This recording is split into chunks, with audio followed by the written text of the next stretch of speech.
할렐루야, 할렐루야. 오늘 이 밤 가운데 우리 살아계신 하나님을 말씀을 통해 만나는 저와 여러분이 되기를 축복합니다.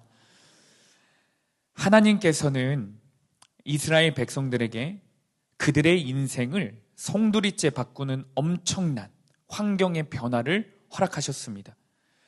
430년간 애굽의 노예로 살던 그들을 해방시키셨고 그들에게 자유를 주셨습니다. 출애굽 여정 동안에는 그들이 굶어 죽지 않도록 친히 먹여주시고 기후 환경까지 기적처럼 바꾸시며 돌봐주셨습니다. 그런데 그 놀라운 여정 속에서 드러난 충격적인 사실 하나가 있습니다. 이스라엘 백성들의 인생에서 가장 큰 적은 애굽의 권세자 바로도 아니었고 물질의 유혹도 아니었으며 악한 세력, 악한 영들의 공격도 아니었습니다. 가장 큰 적은 바로 자기 자신, 그들의 병든 자아였다라는 사실이 그 출애굽 여정 가운데 드러났습니다. 애굽에서 구출되었지만 자아와 상처의 쓴뿌리에서 벗어나지 못한 이스라엘 백성들은 마음이 강팍해져 은혜를 베푸신 하나님께 반역하기 시작합니다. 원망과 불평을 일삼았고 정욕을 따라 살다가 결국 그들이 약속의 땅 가나안에 들어가지 못하고 광야에서 죽습니다. 여러분, 이것은 단지 이스라엘의 옛 이야기가 아닙니다. 지금도 수많은 이들이 하나님의 구원의 손길, 그 은혜를 거절하며 살다가 결국엔 하나님의 나라에 들어가지 못해요. 큰 은혜를 받았음에도 스스로 그 은혜를 걷어차버리는 미련한 인생, 그 인생이 오늘날에도 계속 이어지고 있습니다. 어느 날 한 마을에 큰 홍수가 일어났다고 합니다. 한 크리스천이 지붕 위로 올라가 하나님께 기도했습니다. 하나님, 저를 구해 주세요. 전능하신 능력으로 저에게 은혜를 베푸셔서 저를 좀 살려주세요. 조금 뒤 한 사람이 한 보트를 끌고 와서 말합니다. 빨리 타세요. 물이 더 불어나고 있습니다. 그러나 그 크리스찬이 손을 저으며 말해요. 괜찮습니다. 하나님이 저를 구원해 줄 거예요. 또 조금 뒤에 구조대 헬리콥터가 날아와 밧줄을 내려보냅니다. 그러나 그 크리스찬이 또 말해요. 저는 하나님을 믿어요. 하나님이 저를 구해 주실 거예요. 여러분, 결국 그가 어떻게 됐을까요? 홍수에 휩쓸려 죽고 맙니다. 심판대 앞에 선 그는 하나님께 따지듯 물어요. 하나님, 왜 저를 내버려 두셨나요? 왜 저를 그때 구해 주시지 않으셨나요? 그러자 하나님이 조용히 대답하십니다. 나는 너를 위해 보트도 보냈고 헬리콥터도 보냈단다. 그런데 네가 거절하지 않았니? 하나님은 저와 여러분에게 오늘도 구원의 은혜, 구원의 손길을 내밀고 계십니다. 믿음의 훈련을 받을 수 있는 환경을 통해서, 하나님의 사람들을 통해서, 복음의 말씀을 통해서 구원의 손길, 구원의 은혜를 우리 삶 가운데 계속해서 허락하십니다. 그러나 우리는 하나님을 믿는다고 말하면서 여전히 내 방법만, 내 뜻만 고집하며 하나님의 손길을 거절하고 있습니다. 설교자로서 이 강단에서 말씀을 전하면 누가 하나님의 은혜를 받고 있는지 보일 때가 있어요. 성도님들 중에 참 다양한 모습으로 말씀을 듣고 계십니다. 지금 이 시간에도 참 다양한 모습으로 말씀을 듣고 계세요. 어린아이처럼 정말로 사모하는 눈빛으로 듣는 분들도 계시고, 겉으론 아멘, 아멘 하지만 속으로는 다른 생각하시는 분들도 계실 거예요. 아예 처음부터 마음을 딱 닫고 집중하지 않는 분들도 계실 겁니다. 그런데 그 중에서 어쩌면 하나님의 은혜와 가장 가까이에 근접해 있는 분들의 모습이 어떤 모습이냐면 말씀을 들으면서 굉장히 불편해하시는 분들이에요. 그분들은 지금 하나님의 말씀이 마음에 들리고 있기 때문에 불편한 겁니다. 복음의 말씀이 자아의 고집과 지금까지 살아온 신앙의 모습을 계속해서 드러내니 찔림을 받는 거예요. 그런데 안타까운 것은요, 이것이 은혜거든요. 그런데 은혜를 은혜로 받아들이지 못하는 사람들이 너무 많아요. 그 불편한 앞에서 자존심과 자아를 꺾고 주님께 항복하면 되는데 여전히 그 찔림 앞에서 그냥 돌아서고 맙니다. 오늘 이 밤 우리 성도님들이 싸워야 할 대상은 환경도 사람도 아닙니다. 말씀을 전하는 저도 아니에요. 복음의 말씀 앞에서 자존심과 체면을 붙들고 있는 나의 자아와 싸워야 합니다. 지금까지 말씀대로 신앙생활을 해온 것이 아니라 적당히 내 마음대로 타협하며 살아온 내 고집과 그 게으름과 싸워야 합니다. 오늘 말씀을 들을 때 내 마음이 찔리고 불편하다면 그것이 은혜인 줄로 기억하는 성도님들 되시기를 축복합니다. 그 은혜 앞에 항복하고 회개하는 오늘 이 밤이 되기를 축복합니다. 우리 아모스 5장 19절 말씀을 한 목소리로 읽어보겠습니다. 시작. 마치 사람이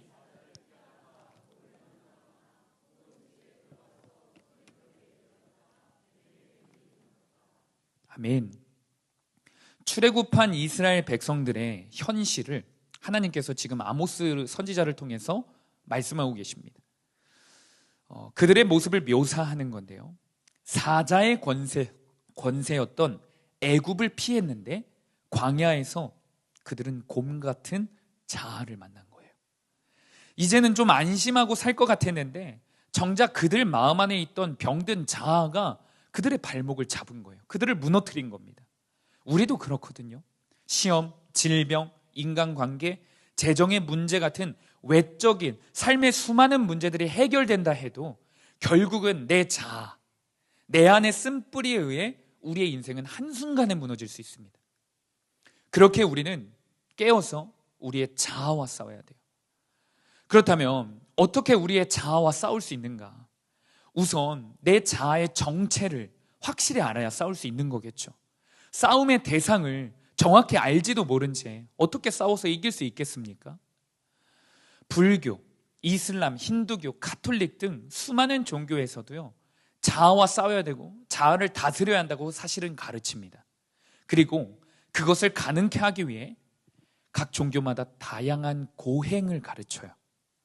하지만 고행으로 자아를 다스릴 수 있다는 생각은 오만한 착각입니다.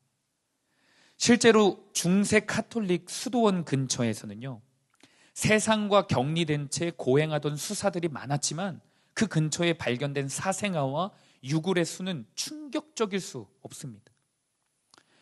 이는 고행이 자아와 죄의 문제를 해결하지 못한다는 수많은 증거 중에 하나일 뿐이에요. 인간의 자아가, 우리의 자아가 얼마나 끔찍하고 악한지 제대로 파악하지 못하면요, 고행은 고행대로만 하고요, 죄는 또 죄악대로만 범하고 지옥에 가는 비참한 인생을 사는 거예요. 성경은요, 우리 인간의 자아의 정체에 대해서, 우리가 싸워야 할 그 우리 자아에 대해서 정확히 알려주고 있습니다. 우리 지난 시간에도 배웠던 말씀이에요.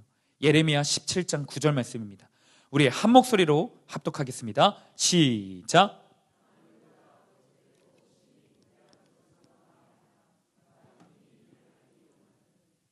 모든 세상 만물 중에 가장 부패한 것이 우리 인간들의 마음이라는 거예요. 우리의 마음은 이미 부패했습니다. 그리고 심히 거짓된 자아를 가지고 있습니다. 자기 자신도 속는 자아예요. 이것은 곧 우리가 스스로 자아를 이길 수 없다는 뜻입니다. 내가 나 자신을 다스릴 수 없고 내 자아에 대해서, 나는 나에 대해서 정확히 알 수 없다라고 성경은 선언하는 거예요. 그 이유는 단순합니다. 내가 나 스스로를 만든 존재가 아니기 때문에 그래요. 나를 창조하신 분만이 나를 정확히 아시고 병들고 고장난 나를 온전히 고칠 수도 있는 겁니다. 어느 추운 겨울날에 한 젊은 유능한 정비사가 중고차를 열심히 수리해서 새 차처럼 만들고 출근길에 나섰습니다. 그런데 얼마 지나지 않아 엔진이 털털 거리면서 멈췄어요. 그는 엔진 뚜껑을 열고 고장 원인을 찾기 시작했는데 차가 여전히 움직이지 않는 거예요. 그런데 그때 한 세단 차량이 멈추더니 노인이 다가와 말했습니다. 도와드릴까요? 젊은 정비사가 대답했어요. 됐습니다. 저는 자동차 정비사예요. 네로라는 유명한 정비사였기 때문에 젊은이는 이 노인의 호의를 사양했습니다. 하지만 시간이 흐를수록 그는 고장난 원인 하나를 찾지 못하고 진땀을 계속 흘렸어요. 난감해하는 젊은 정비사를 안타깝게 바라보던 노인이 결국 비켜서게 하고 엔진의 한 부분을 다 건드리더니 말하는 거예요. 자, 시동 걸어보세요. 정비사가 적지 않게 당황하면서 시동을 거는데 웬걸 시동이 걸리는 겁니다. 놀란 정비사가 어떻게 이렇게 쉽게 고치셨어요? 물었어요. 노인이 웃으며 명함 하나를 주고 조심 운전하세요 하고 가버렸습니다. 그 명함을 봤는데 이 고장난 자동차를 만들었던 헨리 포드 회장이었다는 아주 유명한 일화가 있어요. 여러분, 우리는 우리 자신을 스스로 만들지 않았어요. 내 감정, 내 고집, 내 상처, 연약함, 죄성. 내가 아무리 똑똑하고 유능하고 종교적인 열심이 있어도요, 나를 만드신 분이 아니면 나를 온전히 회복시킬 수 없습니다. 그래서 우리에게 허락된 복음은요, 자기 개발이 아니에요. 복음은 자아를 억누르라는 고행도 아닙니다. 복음은 나를 만드신 창조주 하나님 품으로 돌아오라는 초청입니다. 이 초청 앞에 아멘으로 그리고 목마름으로 응답하는 저와 여러분이 되기를 축복합니다. 그렇다면 우리 하나님께서 어떤 마음으로, 어떤 모습으로 우리를 창조하셨을까요? 그리고 하나님께서는 죄로 부패하고 타락한 우리들을 어떤 모습으로 다시 회복시키고 싶어 하실까요? 오늘은 죄로 병든 우리들의 모습을 어떤 모습으로 회복시키고 싶어 하시는지 살펴보기 전에 먼저 어떤 마음으로 우리를 창조하셨는지 살펴보려고 합니다. 하나님이 우리를 어떤 마음으로 만드시고 창조하셨는지 알게 되면 우리의 존재가 얼마나 소중한 존재였는지, 그리고 그 가치를 외면하며 살아가는 우리의 죄가 얼마나 무거운지도 깨닫게 되는 겁니다. 이제 우리는 아주 중요한 질문을 던져봐야 됩니다. 하나님은 왜 우리를 창조하셨는가? 우리를 만드신 하나님의 본심은 무엇이고, 우리를 만드셔서 이루고 싶으셨던 그 계획은 무엇인가? 그것을 우리 인간들은 알 수는 있는 건가? 이 질문에 대한 답을 우리는 우선 알 수 있다라고 결론을 지을 수 있습니다. 왜냐하면 하나님께서는 당신의 은혜를 주시면서 동시에 늘 당신의 계획과 당신의 마음을 알려주고 싶어 하시는 분이기 때문에 그래요. 우리에게 하나님의 마음을 다 알려주고 싶어 하세요. 고린도전서 2장 12절입니다. 우리 한 목소리로 한번 읽어보겠습니다. 시작. 우리가 세상의 영을 받지 아니하고 오직 하나님으로부터 온 영을 받았으니 이는 우리로 하여금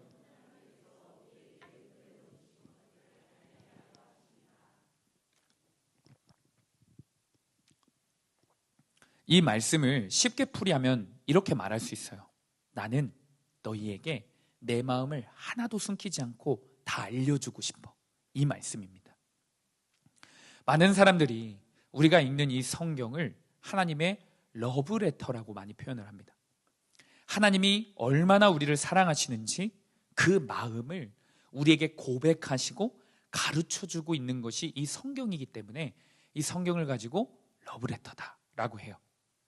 여러분, 진짜 우리가 사랑하는 사람이 생기면 상대방이 내가 그 상대방을 얼마나 아끼고 사랑하는지 알아주기를 원하지 않습니까? 몰라주길 바라는 사람은 없어요. 상대가 내 사랑을 알아줄 때 우리가 얼마나 기쁩니까? 우리 하나님도 이와 같은 거예요. 마찬가지인 겁니다. 우리를 지으실 때도, 죄에 물든 우리를 회복시키고 싶으실 때도 하나님의 마음은 단 하나입니다. 내가 너희를 죽을 만큼 사랑한다. 이 마음 하나입니다. 요한복음 3장 16절, 오늘 본문 말씀입니다. 우리 한 목소리로 믿음으로 고백합니다. 시작. 하나님이 세상을 이처럼 사랑하사 독생자를 주셨으니 이는 그를 믿는 자마다 멸망하지 않고 영생을 얻게 하려 하심이라. 아멘. 하나님은 첫 인간인 아담과 하와를 사랑으로 창조하셨습니다. 그리고 죄로 넘어진 그들을 회복시키고 싶을 그때에도, 저와 여러분들을 다시 세우고 싶어 하실 그때에도 하나님의 마음은 한결같이 사랑입니다. 사랑. 복음은 우리의 필요 때문에 주어진 게 아닙니다. 우리가 회개했기 때문에 복음이 주어진 게 아니에요. 우리가 순종했기 때문에 주어진 것도 아닙니다.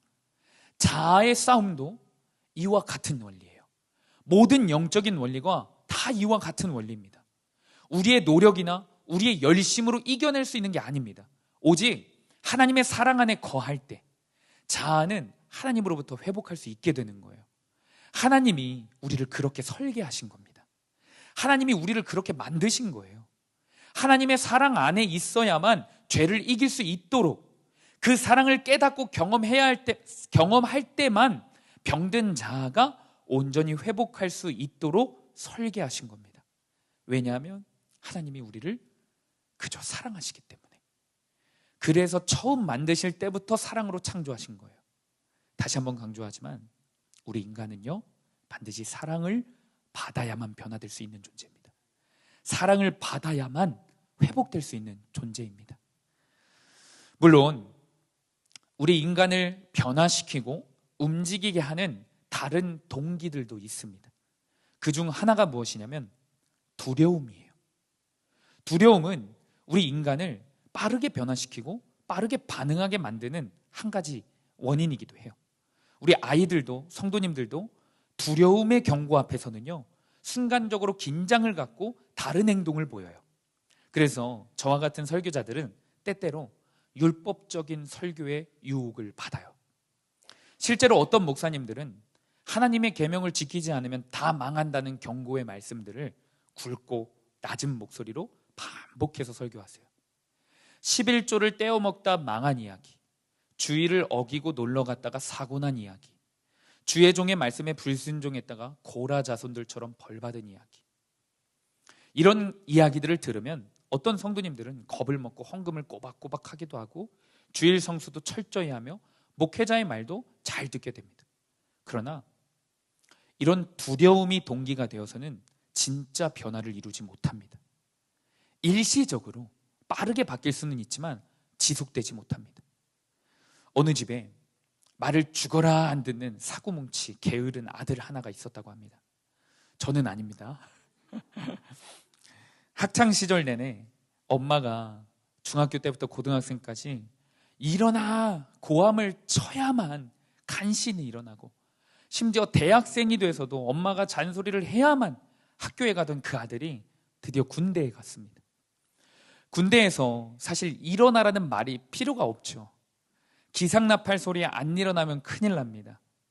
얼마나 말을 잘 듣는지 벌떡벌떡 군인들이 일어나요. 군대의 동기부여는 여러분 대부분 두려움입니다.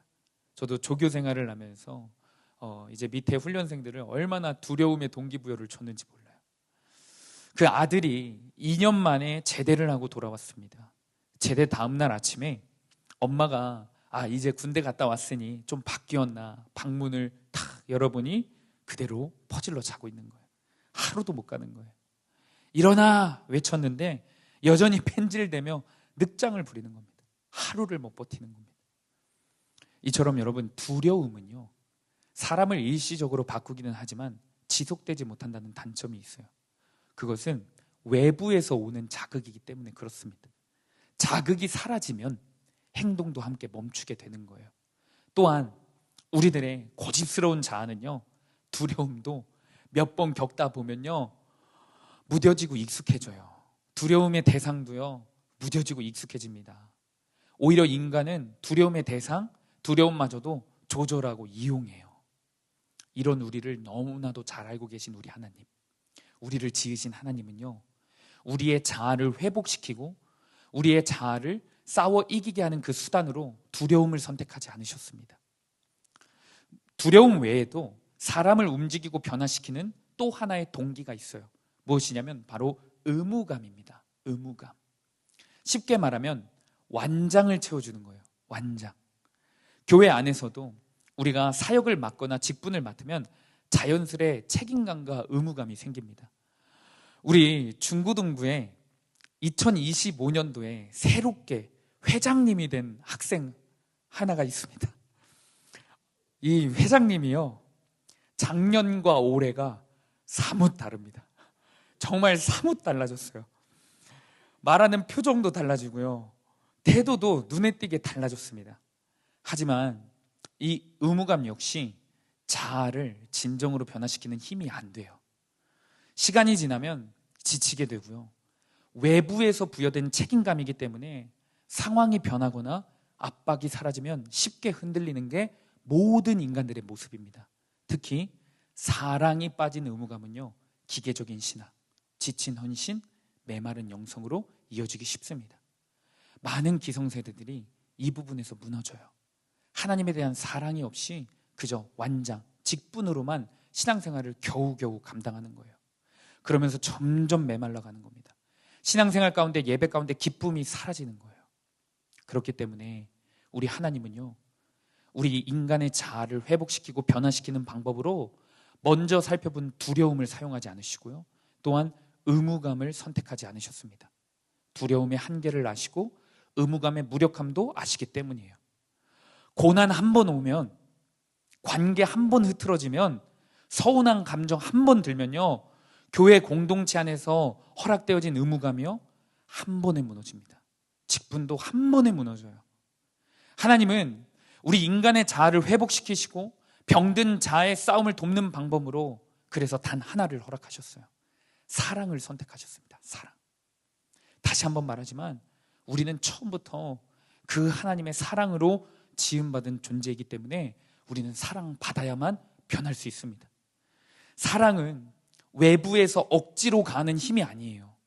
사랑은 깊은 관계 안에서 서로에게 자발적인 순전한 동기를 유발합니다.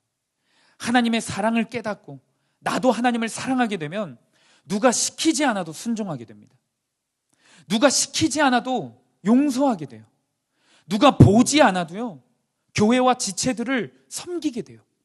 아무도 알아주지 않아도요, 서운해하지 않고요, 기쁘게 순종할 수 있게 됩니다. 그것이 사랑의 힘입니다. 사랑의 힘. 우리 아가서 말씀 8장 6절에서 7절, 우리 한 목소리로 한번 읽어보겠습니다. 시작. 너는 나를 도장같이, 사랑은 죽음같이 강하고 질투는 수월같이 잔인하며 불길같이 일어나니 그 기세가 여호와의 불과 같으니라. 이 사랑을 끄지 못하겠고 홍수라도 삼키지 못하나니 사람이 그의 온 가산을 다 주고 사랑과 바꾸려 할지라도 오히려 멸시를 받으리라. 아멘. 성경은 사랑을 강조하면서 사랑의 힘이 얼마나 위력이 있는지 말하고 있습니다. 사랑은 꺼지지 않는 불의 힘이 있다. 죽음보다 강하다. 홍수가 덮쳐도 꺼지지 않는 강력한 힘이라고 강조해요. 그리고 우리 하나님께서 이런 사랑으로 우리를 지금까지 사랑하셨고 앞으로도 변함없이 사랑하실 것입니다. 인간의 고쳐지지 않는, 완전히 부패한, 소망이 없는 자아는 오직 이 사랑 안에서만 변화될 수 있습니다. 옛날 어느 나라 왕궁에 왕자를 섬기는 한 하인이 있었습니다. 여자 하인이 있었어요. 이 하인은 늘 자신을 초라하게 여기며 원망과 불평 속에서 살아갔습니다. 모든 일을 억지로 했고 눈빛엔 늘 피곤과 짜증이 가득했습니다. 그런데 놀라운 일이 벌어졌어요. 그 나라의 왕자가 이 하인을 사랑하게 된 거예요. 사람들이 이해하지 못했습니다. 아니, 저 꼬질꼬질한 하인을 왜 사랑하는 거야? 하지만 왕자는 아랑곳하지 않고 그 하인을 사랑했고 결국 자신의 하나뿐인 신부, 공주로 맞이합니다. 이 하인이 공주가 되었다고 해서 갑자기 인생이 물론 변화된 부분들이 있지만 쉬워진 건 아니었습니다. 생각보다 오히려 더 바쁘고 더 많은 일을 감당해야 됐어요. 공주로서의 책임도 왕자를 돕는 사명도 더 많아졌습니다. 하지만 그녀의 눈빛이 달라졌어요. 기쁨으로 일을 했습니다. 누가 시키지 않아도 왕자를 어떻게 하면 더 잘 섬길까? 어떻게 하면 왕자를 더 기쁘게 할까? 이 생각이 온통 하루 종일 그녀의 마음을 채웠습니다. 왜 그렇죠? 자신 같은 비천한 인생을 사랑해준 왕자의 사랑을 알았기 때문이에요. 그리고 자신도 그 왕자를 깊이 사랑하게 되었기 때문입니다. 사랑을 받은 사람은 억지로가 아니라 그 나를 사랑해준 그 대상을 기쁨으로 섬길 수 있습니다. 강요가 아니라 사랑 때문에 더 많은 일을 하게 됩니다. 우리 인생에서 우리의 자아가 꺾이고 자아를 포기하고 나의 좋은 것과 내가 원하는 대로 사는 그 삶을 다 내려놓고 죄와 싸워 이길 수 있는 유일한 비결은 하나님의 사랑을 깨닫고 경험하고 그 사랑을 고백하는 것입니다. 하나님은 죽어라 말을 듣지 않는 우리, 정욕과 쾌락을 따라 사는 우리, 말씀엔 전혀 관심조차 없는 우리, 그저 의무감으로, 그저 두려움으로 하나님의 사랑을 오해하며 살아가는 우리를 위해 끝까지 사랑하시기로 결론을 내버리셨습니다. 이것이 우리를 만드실 때부터, 우리가 하나님을 반역했을 때도, 그리고 오늘까지도 이어지는 우리 하나님의 마음입니다. 우리 이 시간 오늘 본문 말씀, 하나님의 마음이 담긴 이 본문 말씀을 믿음으로 고백해 보겠습니다. 시작. 하나님이 세상을 이처럼 사랑하사 독생자를 주셨으니 이는 그를 믿는 자마다 멸망하지 않고 영생을 얻게 하려 하심이라. 하나님이 그 아들을 세상에 보내신 것은 세상을 심판하려 하심이 아니요 그로 말미암아 세상이 구원을 받게 하려 하심이라. 아멘. 이 사랑이요, 단 한순간도 멈춘 적이 없습니다. 믿으십니까? 지금도 이 순간에도 우리를 향해 흐르고 있습니다. 이것이 우리에게 허락된 복음, 너무나 기쁜 소식인 겁니다. 이 기쁜 소식에 감격하고 감사할 때 우리는 그제서야 비로소 죄와 나의 자아와 싸워 이길 수 있게 되는 겁니다. 그 더러운 죄를 안 지을 수 있어요. 내 힘이 아닙니다. 내 힘이 아니라 끝없는 사랑을 오늘도 베풀고 계신 우리 주님의 사랑의 힘 때문에 그 일이 가능하게 되는 겁니다. 그 사랑을 믿으며 나의 자아와 싸우는 저와 여러분이 되기를 축복합니다. 우리는 살아가면서 죄에 무너집니다. 또 무너져요. 그리고 무뎌지기도 합니다. 그렇기 때문에 심판의 말씀을 듣긴 들어야 돼요. 심판과 같은 고난의 사건도 경험해야 합니다. 그런데 그 가운데에서도요, 반드시 하나님은 사랑을 허락하세요. 사랑의 마음이 담긴 심판의 말씀, 사랑의 마음이 담긴 고난, 사랑의 신호가 담긴 말씀, 사랑의 흔적을 우리가 다 알아볼 수 있도록, 들을 수 있도록 반드시 우리 삶 가운데 주어집니다. 그러니 단 한 사람도 사실은 핑계댈 수 없어요. 이 사랑을 자존심과 체면으로 외면하는 게 아니라 이 측량할 수 없는 사랑 앞에 내 자아를 항복시키는 이 밤이 되기를 축복합니다. 우리가 금요 성령 집회 때 나누는 복음을 영화롭게 하라의 내용이 사실 순회 선교단에서 하시는 복음 학교의 내용입니다. 그런데 이 선교사님이 복음 학교 초창기 때 강의를 준비하면서 참석자들과 함께 오리엔테이션 시간으로 이 복음 학교에 참여한 기대와 동기에 대해서 나누는 시간을 가졌다고 해요. 우리 소그룹이나 속회에서 나눔을 많이 해보신 분들은 잘 아실 거예요. 우리 속장님들은 더 잘 아실 거예요. 첫 번째 사람이 어떤 내용을 나누느냐가 굉장히 그 모임 가운데 중요한 영향을 끼칩니다. 그 흐름이 좋든 안 좋든 첫 사람이 나눈 그 흐름을 두 번째, 세 번째 사람이 그대로 이어받는 경우가 많아요. 그런데 그날 복음학교의 첫 나눔이 완전히 잘못된 방향으로 시작됐어요. 첫 번째 분이 이렇게 나눴다고 해요. 저는 사실 이 복음학교 제가 신청해서 오긴 왔지만 별로 기대가 없습니다. 복음에 대해 다 알고 있고 솔직히 은혜 받는데 좀 지쳤어요. 이분을 포함해서 당시 참석자들은 대부분 선교사님들이거나 교회 사역자들이었대요. 두 번째 사람이 이어서 나눴어요. 가관이었습니다. 저는 하나님이 저한테 다시 은혜를 부어주실까 봐 두렵습니다. 세 번째 사람은 더 가관입니다. 하나님에 대한 사랑과 열정이 식은 지 저는 오래입니다. 그리고 네 번째는 홈런을 때립니다. 저는 하나님의 사랑을 다 알긴 알아요. 가르치고 전했던 사람이니까요. 그런데 이제 더 이상 그 사랑에 반응하고 싶지 않습니다. 우리 교회에도 두 번이나 오셔서 말씀을 전해주셨던 김용희 선교사님, 여러분 기억하시죠? 이분이 얼마나 강하시고 얼마나 끄떡없으시고 영적으로 무장되어 있으신 분이냐면요, 이단이 찾아와도요 그 앞에서 안수기도 해줄 테니까 빨리 오라고 하실 만큼 담대한 분이에요. 그런데 그날은 너무도 많은 참석자들이, 학생들이 지쳤다, 식었다, 메말랐다, 이런 고백만 하고 있으니 선교사님도 마음 가운데 지친 마음이 밀려오더래요. 그날따라. 아니, 이런 사람들 앞에서, 다 식어버리고 다 냉랭한 사람들 앞에서 어떻게 복음을 전해야 하나? 복음을 안다고 하는데, 사랑도 안다고 하는데 반응은 없고 메말라 있고 마음이 하루 종일 무거우셨다고 합니다. 그래서 밤새 잠도 못 주무시고 기도하고 고민하던 중 하나님께서 선교사님에게 한 가지 마음의 변화를 허락하셨다고 합니다.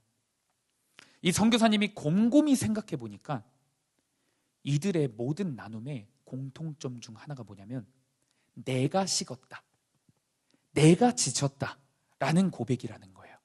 그런데 그 어느 누구도 하나님이 지치셨다, 하나님의 사랑이 식었다라고 말하는 사람은 단 한 명도 없다라는 거예요. 그리고 그때 한 가지 질문이 스쳐 지나가는 겁니다. 만약 하나님의 사랑이 식었더라면, 하나님이 우리를 향해 지치셨더라면 그것만큼 끔찍한 일이 없겠구나. 그러나 선교사님이 동시에 깨달았습니다. 하나님은 절대 그러신 분이 아니라는 사실을 깨달았어요.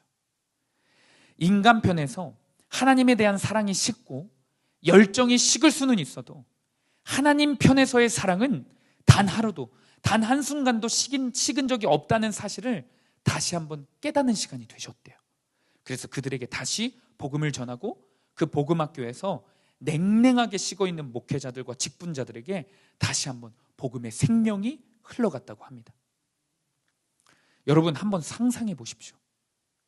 어느 날 하나님이 저와 여러분에게 이렇게 말씀을 하신다면 어떠실까요? 석헌아, 난 너한테 지쳤다. 내가 너한테 얼마나 많은 기회를 줬냐. 그런데 너가 다 거절했잖아. 이제 너와는 좀 끝내고 싶어. 너를 보면 실망스러워. 치가 떨린다. 너를 향한 사랑이 이제 내가 식었어. 제가 이 설교문을 작성하면서 이 말을 만약에 하나님이 나한테 직접 하신다면 너무 끔찍하더라고요. 온몸에 소름이 돋더라고요. 여러분, 이보다 절망스러운 일이 어디 있을 것 같습니까? 복음학교 초창기에 참석한 많은 사람들과 동시에 우리는 아무리 무지하고 완악한 죄인이라 할지라도 이렇게 말할 수 없어요. 말해서도 안 됩니다. 하나님은 이제 나를 사랑하지 않으셔. 하나님은 나에 대해 소홀하셔. 이렇게 말할 수 없습니다. 우리가 아무리 하나님을 몰라도 하나님은 나에 대해서 지치셨어라고 말할 수 있는 사람은 없어요. 그런데 우리는 내가 지쳤으면서 내 사랑이 세상 사랑하느라 식었으면서 하나님 탓을 해요. 사랑이 느껴지지 않는다면 불평도 합니다. 그런데 사실 우리는 다 알고 있어요. 하나님은 단 한 번도, 단 하루도 우리를 포기하신 적 없이 불꽃 같은 눈동자로 우리를 바라보고 계시고 뜨거운 심장으로 오늘도 우리를 사랑하고 계십니다.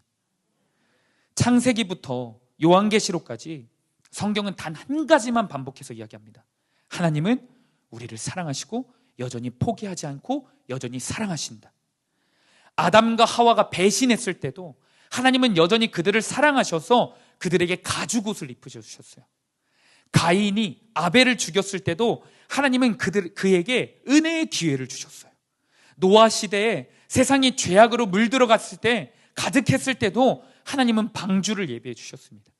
구약의 수많은 반복되는 배신의 역사 속에서도 하나님은 단 한 번도 이스라엘을 포기하지 않으셨습니다.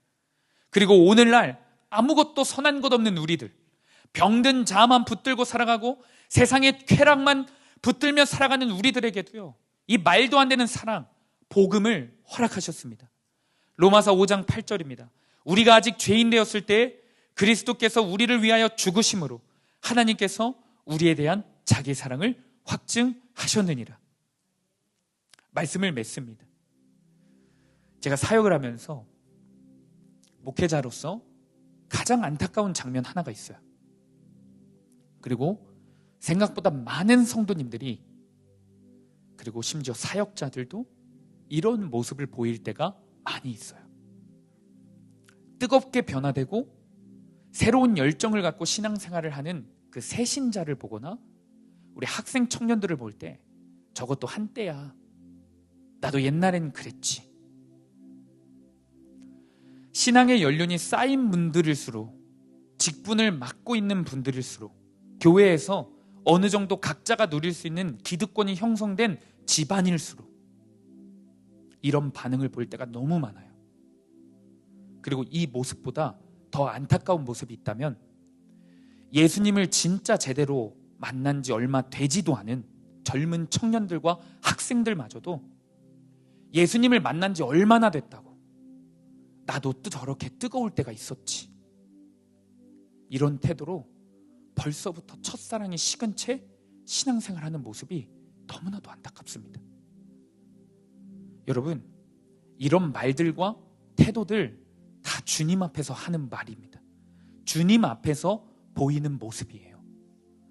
오늘도 여전히 십자가에서 나를 위해 죽으신 그 주님의 보혈은 뜨겁게 흐르고 있는데, 단 한 번도 식지 않은 채 나를 태초부터 지금까지 사랑하고 계시는데, 나는 감상적으로 젖어서 예전엔 뜨거웠지 하고 있는 그 말이요, 주님 앞에서 주님의 가슴을 얼마나 찢는 말인지 우리는 말씀을 통해 깨닫고 회개해야 합니다.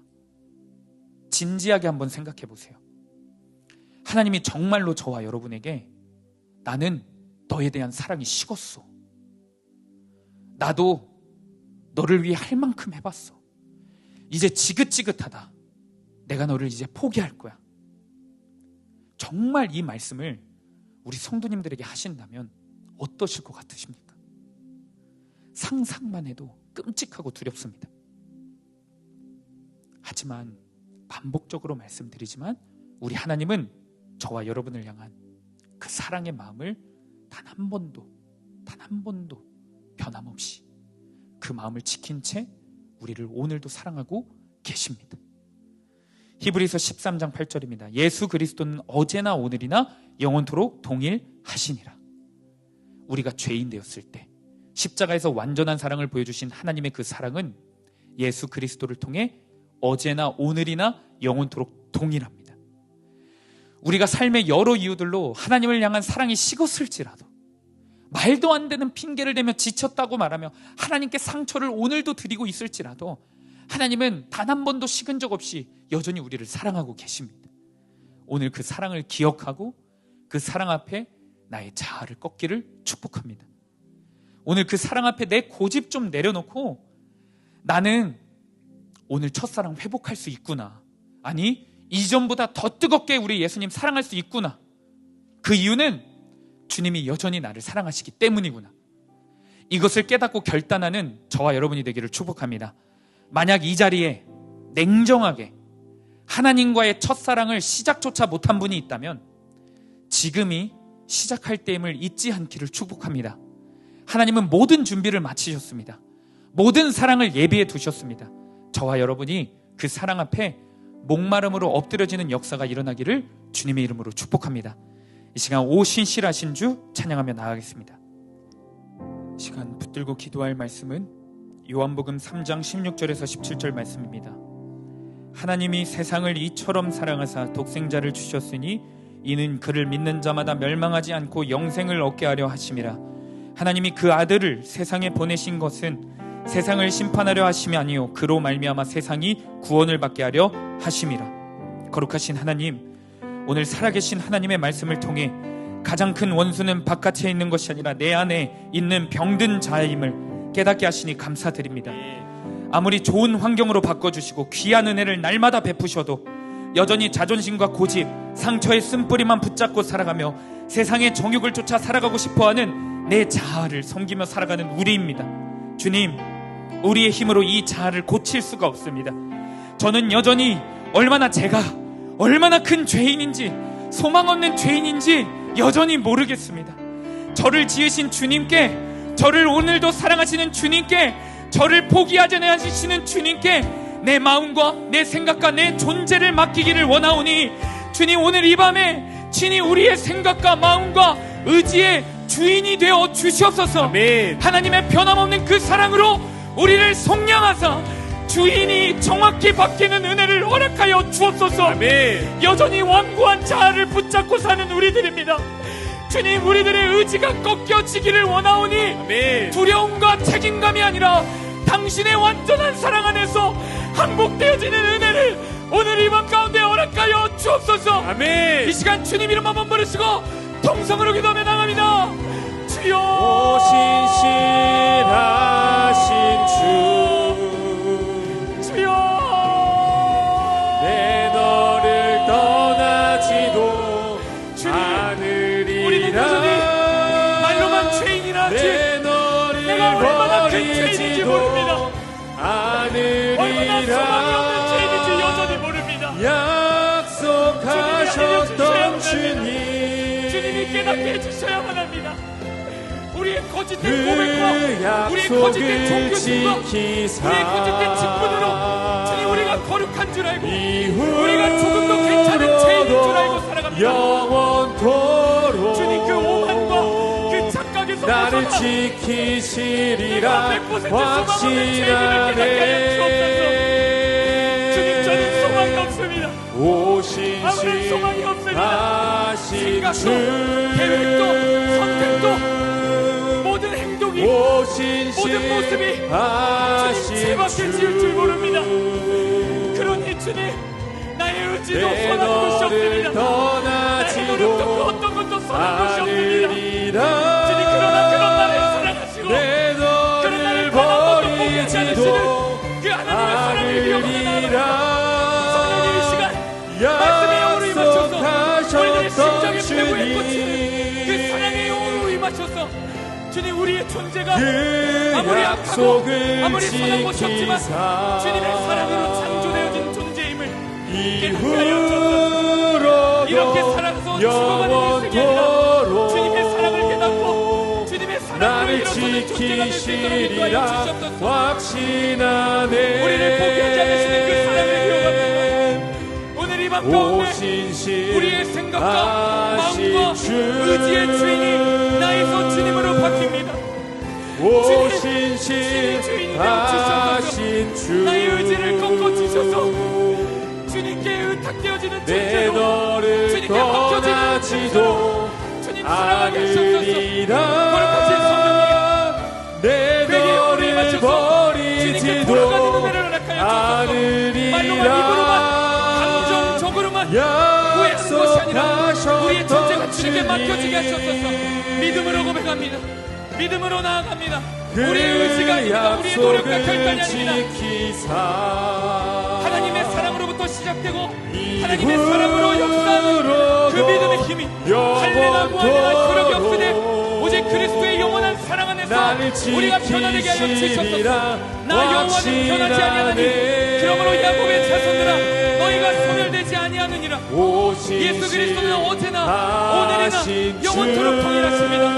그 동일하신 예수 그리스도의 사랑, 변함없으신 나를 먼저 사랑하신 그 예수 그리스도의 사랑으로 말미암아 변화됩니다. 내가 주님을 멀리해도 주님은 단 한 번도 나를 등돌리시지 않으셨습니다. 그리스도께서 나를 위해 죽으심으로 하나님께서 나를 얼마나 사랑하시는지를 확증하셨습니다. 그 어떤 것도 그 어떤 피조물도 나를 그리스도 예수 안에 있는 하나님의 사랑에 끊을 수 없습니다. 주님이 이 진리가 오늘 이 밤 가운데 우리 인생 가운데 심령 가운데 깊이 새겨지게 하여 주옵소서. 사랑은 내가 주님을 먼저 사랑한 것이 아니라 주님께서 나를 먼저 사랑하셨습니다. 그 사실 앞에 나의 자아를 꺾고 겸손히 엎드립니다. 그 언약의 사랑 앞에 화평의 약속을 붙잡고 잔이 옮겨져도 주님의 인내가 떠나지 않는다는 그 말씀을 붙잡고 일어섭니다. 주여, 오늘 이 밤 가운데 회개의 영을 붙드사 말씀을 의지하며 나아갑니다. 이처럼 세상을 사랑하사 독생자 예수 그리스도를 허락하셨으니 그 예수 그리스도가 사랑의 언약이고 사랑의 증거입니다. 그 예수님만 붙잡고 나아갑니다. 그 예수님만 붙들고 나아갑니다. 거룩하신 주님, 오늘 이 밤 가운데 그 사랑으로 덮어주옵소서. 오 주님 아버지, 내 너를 버리지도 사랑으로 나의 과거에, 사랑으로 나의 마음에, 사랑으로 나의 그 죄악짓는 그 모든 장소 가운데 그 사랑으로 변화되고 역사하는 힘이 주님의 십자가 사랑으로부터 그 시작될 수 있도록 주여 약속을 인도하여 주시옵소서. 이후로도 영원토록 나를 지키시리라 확신하네.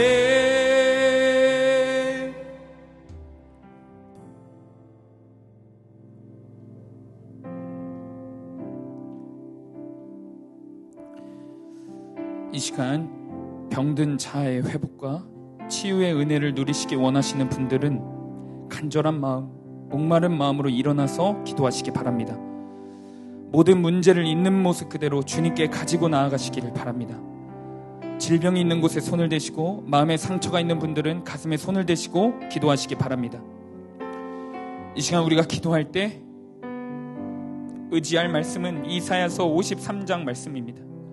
그가 찔림은 우리의 허물 때문이요 그가 상함은 우리의 죄악 때문이라. 그가 징계를 받음으로 우리는 평화를 누리고 그가 채찍에 맞음으로 우리는 나음을 받았도다. 우리는 다 양 같아서 그릇 행하여 각기 제 길로 갔거늘 여호와께서는 우리 모두의 죄악을 그에게 담당시키셨도다. 주님, 이 시간 죄악과 허물로 뒤덮여 세상의 옷을 입고 있는 우리를 용서하여 주시옵소서. 아멘. 자기 의로 똘똘 뭉친 이 못된 자아를 주님께 드립니다. 이 시간 주님을 경외하는 자녀의 영을 허락하여 주옵소서. 아멘. 주님, 죄악된 나를 가져가시고 주님의 거룩한 옷으로 덧입혀 주옵소서. 아멘. 거짓과 탐욕된 나를 가져가 주시고 진실함을 허락하여 주옵소서. 아멘. 교만한 나를 가져가 주시고 겸손한 주님의 마음을 부어 주시옵소서. 아멘. 분노하는 나를 가져가 주시고 온유한 주님의 성품으로 덮어 주옵소서. 아멘. 내 아픔과 상처를 가져가 주시고 영원한 기쁨과 감사로 덮어 주옵소서. 아멘. 내 낙심과 좌절을 가져가 주시사 하나님을 향한 소망과 기대로 덮어 주시옵소서. 아멘. 내 불안과 염려를 가져가사 하나님의 평안으로 덮어 주옵소서. 아멘. 이 시간 예수 그리스도의 이름으로 명하노니 머리부터 발끝까지 그리스도의 보혈로 깨끗해질지어다. 아멘. 나사렛 예수 그리스도의 이름으로 명하노니 나를 묶고 있는 모든 육신의 질병과 마음의 질병과 자아의 문제가 사라질지어다. 아멘. 예수 그리스도의 이름으로 명하노니 영과 혼과 육이 주님의 거룩한 보혈의 능력으로 치유될지어다. 아멘. 이 시간 믿음으로 고백하오니 우리의 주와 그리스도가 되어 주시옵소서. 아멘. 신이 우리의 마음과 삶의 주인이 되어 주시옵소서. 아멘. 주님 이름 한번 부르시고 통성으로 기도하며 나갑니다. 주여. 이후로 거룩하신 성경이 오늘 이 밤 가운데 하늘문이 열리고 주님의 그 은혜가 폭포수처럼 부어지게 하시옵소서. 성경이 죄악된 우리가 다 무너지고 주님의 거룩한 옷으로 새 옷으로 새 영으로 자네의 영으로 거듭나는 은혜를 허락하여 주옵소서. 겉사람만 겉행위만 바뀌어지는 것이 아니라 우리의 속사람이 변화되는 거듭남의 역사가 일어나게 하시옵소서. 물과 성령으로 거듭나기를 원합니다. 우리의 자아가 십자가에 못 박혔습니다. 이미 내가 그리스도와 함께 십자가에 못 박혔나니 이제는 내 자아 붙들고 살아가는 것이 아니라 내 고집 붙들고 살아가는 것이 아니라 내 신앙의 연령과 내 신앙의 방식과 내 신앙의 가정을 붙들고 살아가는 것이 아니라 예수 그리스도의 십자가를 매일매일 단단히 붙잡고 살아가는 자들이 되게 하시옵소서. 거룩하신 성령님, 죄악된 나를 가져가 주시옵소서. 주님의 거룩한 옷 새 영으로 덧입혀 주시옵소서. 내 아픔과 상처를 가져가 주시옵소서. 영원한 기쁨과 감사로 덮어 주시옵소서. 주의 보혈이 우리의 머리부터 발끝까지 그 어두운 구석구석까지 주님의 보혈이 덮어주는 은혜를 오늘 이 밤 가운데 허락하여 주옵소서. 회개의 영을 부으사 첫사랑을 회복해 주시옵소서. 첫사랑이 시작되지도 않은 이들이 있습니다. 주님과의 사랑이 시작되게 하시옵소서. 사랑의 관계로 회복되게 하시옵소서. 우리의 회복되는 근거와 동기가 두려움과 책임감과 사람이 아니라 예수 그리스도의 십자가의 사랑으로부터 시작되오니 주님 사랑을 나아갈 수 있도록 신실하신 그 사랑을 붙잡고 나아갈 수 있도록 주여 인도하여 주셨소서. 내가 주님을 사랑하는 것이 아닙니다. 주님께서 나를 먼저 사랑하셨습니다. 그 어떤 세상의 권세도, 세상의 역경과 고난도, 그 어떤 피조물도 나를 그리스도 예수 안에 있는 하나님의 사랑에서 끊을 수 없습니다. 이 사실이 우리의 심령 가운데, 우리의 앞길 가운데 깊이 새겨지고 실체가 되는 은혜를 허락하여 주옵소서. 우리가 아직도 죄인 되었을 때, 여전히 죄인 되었을 때 그리스도께서 우리를 위하여 죽으셨습니다. 그 십자가의 사랑과 그 구속의 은혜만을 붙잡고 나아갑니다. 회개의 길도, 회복의 길도, 주님 사명의 길도 오직 그 십자가의 통로를 통하여 오직 구원의 길은 단 하나오니 주님 아버지 그 한 길, 한 목은 예수 그리스도의 이름만을 붙잡고 나가기를 원합니다. 거룩하신 성령님, 오늘 이 밤 가운데 우리가 상상할 수 없는 일들이, 우리가 감히 측량할 수 없는 그 사랑이 실제가 되는 이 밤이 되게 하여 주옵소서. 내가 영원한 사랑으로, 내가 영원한 핏값으로 내가 너를 사랑하셨다 하신 그 음성이 들리게 하시옵소서. 내가 주님을 멀리해도 주님은 나를 단 한 번도 등을 돌리지 않으셨음을 기억합니다. 변하지 않는 사랑으로, 신실하신 그 사랑으로 오늘도 나를 붙잡으니, 나를 인도하오니 그 인도하심 따라가게 하시옵소서. 어디든지 그 인도하심 따라가는 자들이 되게 하시옵소서. 성령님, 오늘 이 밤 가운데 하나님께 고백하지 못했던 죄악들이 있습니다. 주님, 미쳐보지 못하고 미쳐 깨닫지 못하고 신앙의 연륜 속에, 신앙의 가문 속에, 겉행위 속에 가려진 우리의 내면의 깊은 죄악, 전체적인 죄악이 드러나 주님께 붙들리고 주님께 용서받는 이 밤이 되게 하셨소서. 회개하여 회복을 경험하게 하셨소서. 회개하여 거듭남의 역사가 일어나게 하셨소서. 거룩하신 성령님, 우리 가운데 성령의 기름 부으심이 있게 하셨소서. 우리의 기도를 친히 인도하시고 우리가 기도할 바를 알지 못할 때에도 그 기도를 인도하신 성령님 따라 그 성령의 영으로 충만케 되어지는 이 밤이 되게 하시옵소서. 이후로도 영원토록 나를 지키시리라 확신하